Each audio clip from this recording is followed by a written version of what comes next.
दोस्तों, मैं आप सबका राज। कैसे हैं आप सभी? मैं आशा करता हूँ कि आप सभी बिल्कुल ठीक होंगे। दोस्तों, लास्ट कहानी में आपने सुना कि दिवाली की रात में विजय की मौत होती है। उस खौफनाक रात के बाद मोहित बिल्कुल डरा हुआ होता है। वो भुलाने की कोशिश करता है लेकिन भुला नहीं पाता।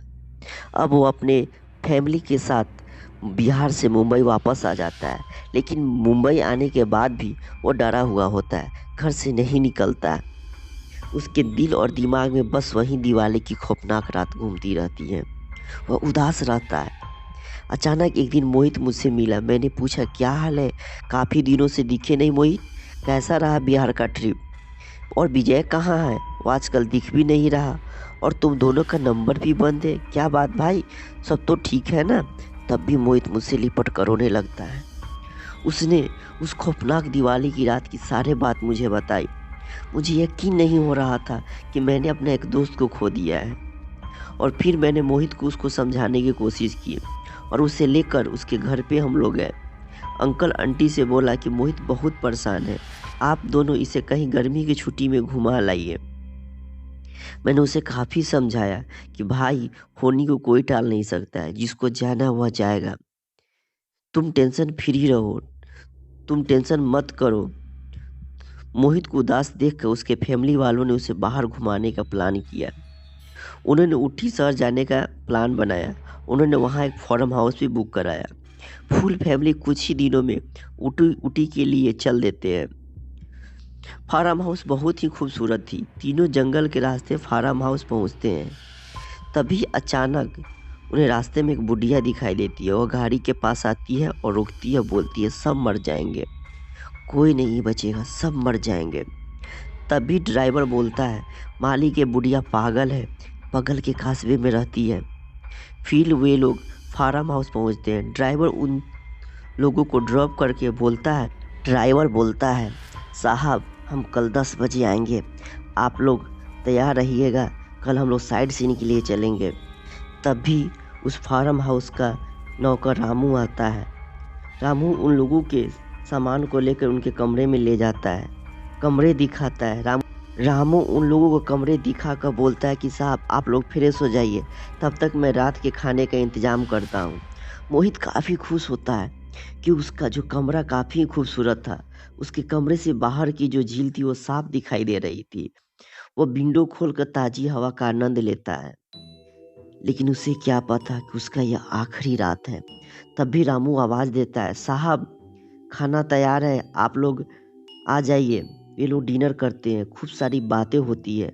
मोहित काफ़ी खुश होता है। वे लोग डिनर करने के बाद अपने अपने कमरे में सोने के लिए आ जाते हैं। मोहित भी अपने रूम में आ जाता है और सभी लाइटें ऑफ करके अब वो सो जाता है। उधर उसकी मम्मी अब मोहित के पापा से बोलती है कि हम लोग का डिसीजन लग रहा है सही है।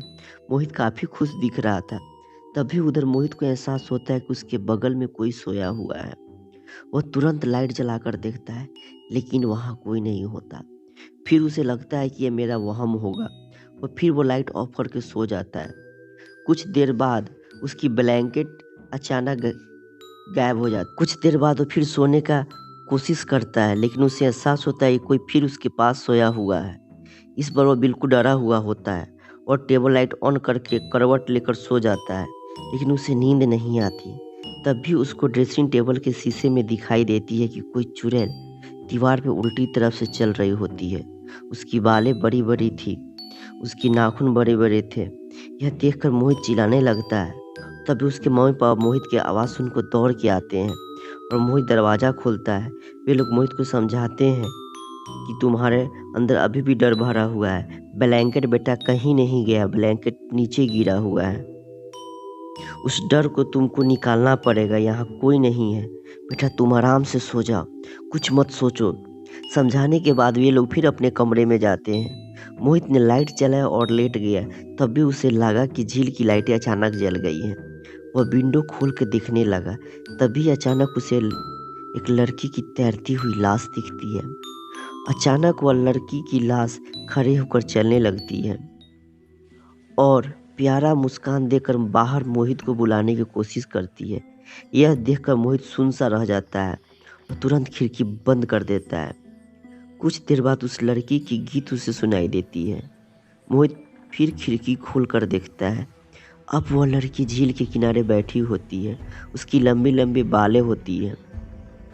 मोहित को सिर्फ उसके पीछे की साइड दिखाई देता है। लड़की अभी भी वह गीत गा रही थी। उसकी गीत बहुत ही मनमोहक थी, जिसे मोहित आकर्षित होता है। उसके गीत में डूब जाता है। तभी वह लड़की मोहित की तरफ घूमती है और अपने बालों को उठाती है। मोहित उसका चेहरा देखकर डर जाता है, क्योंकि वह एक चुड़ैल होती है। मोहित कांपने लगा और खिड़की बंद करने का कोशिश करता है, लेकिन खिड़की बंद नहीं होती है। और अचानक जैसे ही मोहित पीछे घूमता है, देखता है कि वो लड़की उसके कमरे में होती है। मोहित के मुंह से आवाज़ तक नहीं निकलता। वह लड़की उसे जोर से पटक देती है और गले दबाकर मारने की कोशिश करती है। मोहित बार बार कोशिश करता है उसे बचने का, लेकिन वह बच नहीं पाता। आखिरकार अंत में उस चुड़ैल ने उस मोहित को मार ही दिया। अगले सुबह जब मोहित के मम्मी पापा मोहित को जगाने के लिए आते हैं, तो कोई आवाज़ अंदर से नहीं आती। तभी दोनों घबरा जाते हैं और रामू को बुलाकर गेट खुलवाने की कोशिश करते हैं। जैसे ही वह दोनों रूम के अंदर प्रवेश करते हैं, वह देखकर दंग रह जाते हैं। उनका सारा सामान इधर उधर फैला हुआ था और मोहित का शरीर नीला पड़ा हुआ था। अपने बेटे को मरे हुए हालत में देखकर दोनों पागल हो जाते हैं।